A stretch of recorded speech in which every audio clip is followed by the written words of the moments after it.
Sebab apa? Dia sabun. Bila kita dah basuh, nanti kita dah boleh guna pakai dah. Nak basuh beras ke, nak basuh apa semua tak ada masalah. Okey.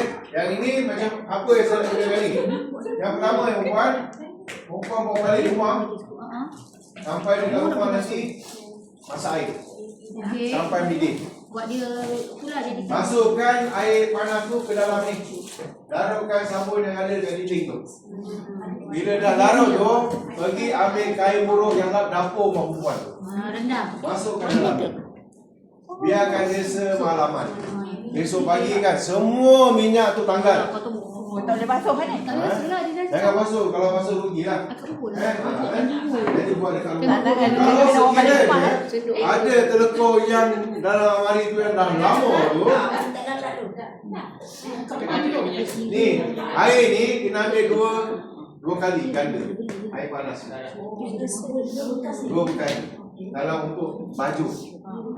Tapi kalau untuk kain buruk, tak payah ganda satu. Tak boleh dah. Kalau baju, kita gandakan dua kali air panas dia. Lepas tu masukkan dalam tu. Kau tengok apa jadi pada baju tu pada besok hari. Semua masuk sini. Macam ini macam yang wangi tu masuk minyak tu kan? Ni apa dia mesti wangi ke apa tu memang? Jenis pewangi boleh. Asalkan jangan minyak wangi.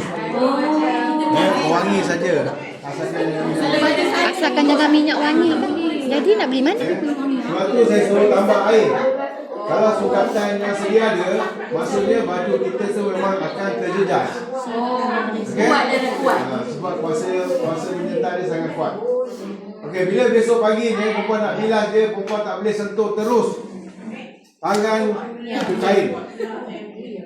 Perempuan kena guna sarung tangan atau guna penyepit. Sebab apa?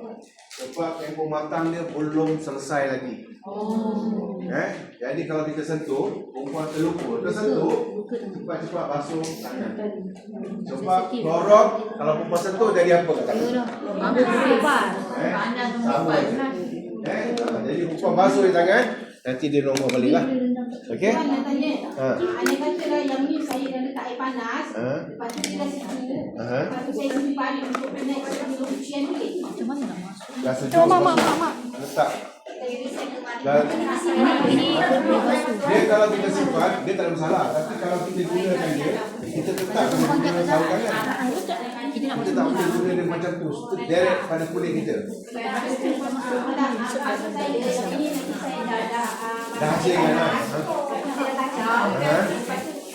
Simpan dalam botol. Lepas tu macam besok saya campan ke. Boleh. Jangan sentuh dekat tangan, itu aja. Jangan kena kulit kita waktu sekarang. Maknanya kalau cuci lantai nanti kena kulit. Okey. Hari ni berapa hari bulan? Hari ni 25 tambah 9 hari. Jadi berapa hari bulan?